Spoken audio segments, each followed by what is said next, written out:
Hello and welcome back to Buggles Kelly Station. Now, a few months ago when it was cold and dark and I had a bit more time on my hands, I thought it would be a good idea to try and build another model railway. Now, listeners to the Model Rail Replacement podcast won't be surprised to know that I'm building a new layout, as I have mentioned it a few times, and that it's in TT120. No, please don't switch off. This is going to be interesting, I think. Now, I had no intention of modelling in TT120 until I saw my friend James, west of the Signalman. He'd bought a lovely little branch line loco set, and I was a bit jealous, so I ordered myself one. And yeah, out the box, a lovely little train set, well priced, well done Hornby. Then a couple of months later, around Christmas last year, there was an incident. A van load of Hornby train sets got stolen, but they all appeared on eBay at very good prices. So I actually, because I enjoy handling stolen property, I bought the Easterner set. So yeah, so now I had two train sets and nowhere to run them. And I thought, yeah, I'd better build a model railway, hadn't I really? To design the track plan, I could have used generative AI, but I decided I'd rather have my balls run over by a traction engine. This is the plan. So I've got a standard gauge line around the bottom, which goes over this sort of seawall and across a little bridge, goes past part of a ship, some sort of tramp steamer, and then into a tunnel under the town, and then obviously goes around the back. There'll be a hidden siding so I can switch trains, and comes basically out of this loop here, so it'll be a roundy. But I've also added 3 sidings here with a little sort of dockside industrial area, and my plan is to try and do the Inglenook shunting puzzle with them. So we'll see how I get on with that, because I don't know how easy it will be in TT120. So up here is the narrow gauge line. So this will be basically Z gauge track modified, and it's going to be a tramway. This will be sort of the passenger line, so it's kind of a touristy fun railway. Little station there, and it goes partly on the road and again under here and round the back, hidden by these low relief buildings along the back. Got a church, got a police station. If you know the film Ask a Policeman, you'll recognise that when I've designed it, and a little square. Houses up to the top there, lots of different colours of the houses. I really like Tenby in South Wales and the sort of the colours of the buildings, so I've gone with that as a bit of inspiration. But this isn't really set anywhere. It's probably somewhere in the Midlands, I reckon. And of course my lighthouse down here, which I've already done a video on, so yeah, I think it's going to be quite interesting, and I hope it ends up looking something like this.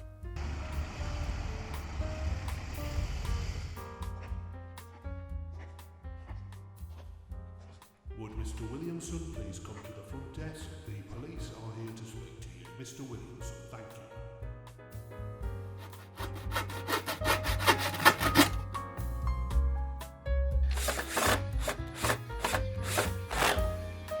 The layout measures 122 centimetres by 75 centimetres, or about 4 foot by 2.5 foot in old money.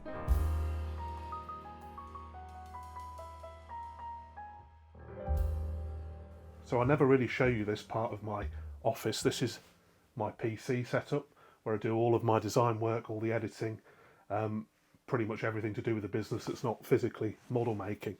And it's the only part of the office where I think I've got a bit of space to be able to fit a new model railway.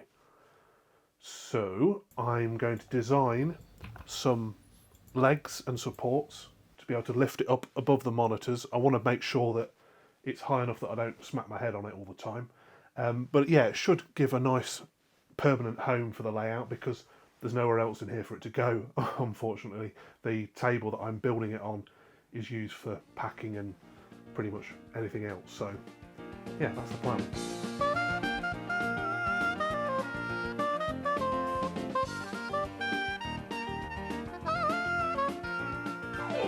So that's in place now. Yeah, it's it's not too bad. It's pretty secure. I can fasten it at the back underneath as well. But this shouldn't need to move from this position very often. So obviously while I'm working on it, I'm working it on the desk down there. But this is just a good place for it to live really. And when I'm sat down, I should be able to see trains go past. Yeah. Great success. I built the baseboards using 9mm ply and softwood support, so it's pretty strong. I'm using cork underlay underneath the track, which you don't need to use, and some people say it's not worth using if you're thinking about trying to deaden the loco sounds, which is true. But the reason that I use it is because it visually raises the track profile up slightly, so it's a little bit more realistic in my eye. I'd originally intended to use the track that came with the train sets, but I'm not really a fan of how chunky the Hornby track is, so I've decided to go down the Pico route. Pico makes some nice points, and I've got a few of those, and I've also got their flex track as well. I've fitted track pins onto the sides of the sleepers rather than the centres, which should be a bit less noticeable. I'll probably go along on the scenic sections once the ballast is down and remove the pins, because the ballast should hold it in place with the glue. I'm using the Pico twist lock motors, which I've used on my 009 layout before. These come with a guide for the different sizes of track, but if you pick up ones that are a few years old, which I seem to have done from a couple of model shops, they don't have the TT120 track listed on there. But I contacted Pico and they were kind enough to send over a PDF with the correct size guide on it. You do need to use this really, because if you're fitting a point motor underneath, this allows you to drill the holes from the top, which is a lot easier. I'll fit the point motors a bit later on. As I'm going along fitting the track, I've decided to add dropper wires onto every piece. Now, you don't need to do this if you're running on DC, but it's not a bad idea to have each section wired up ready. Now, I am to soldering what Mrs. Brown's Boys is to TV comedy, by which I mean I'm absolutely shit at it. But thankfully the solder joins won't be seen because I'm soldering to the bottom of the track, so it'll go down through the baseboard and be hidden completely.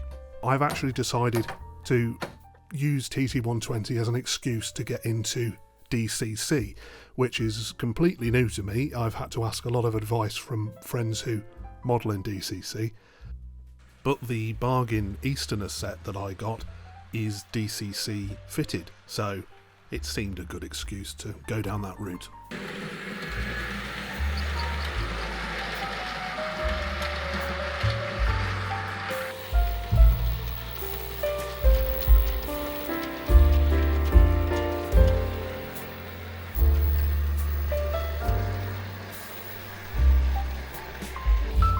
Since filming this a few months ago, I've ended up buying pretty much all of the small locos that Hornby offers in TT120, and I've chipped them and they're now running on DCC.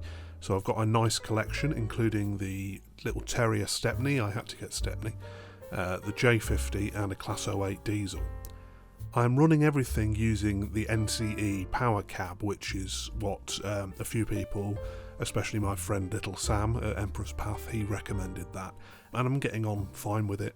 And I chipped the locos following tutorials from my friends Chris at Peachy TT120 and Greg from Mac Trains. They're both well worth subscribing to if you want to learn more about this scale.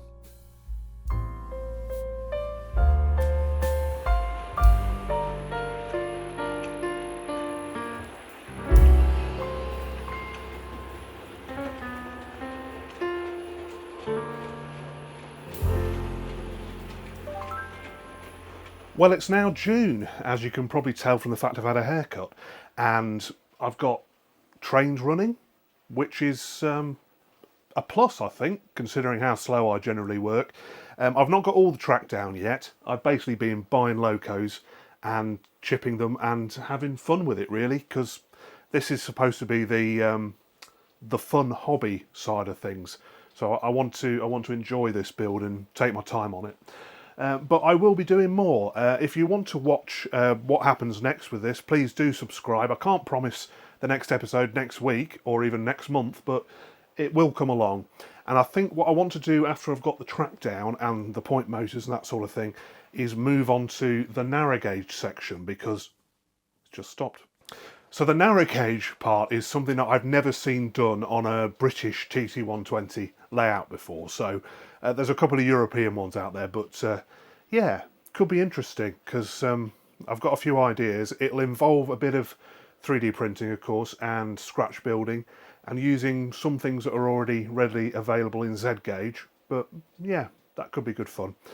So yeah, thank you for watching, and see you again soon. Bye.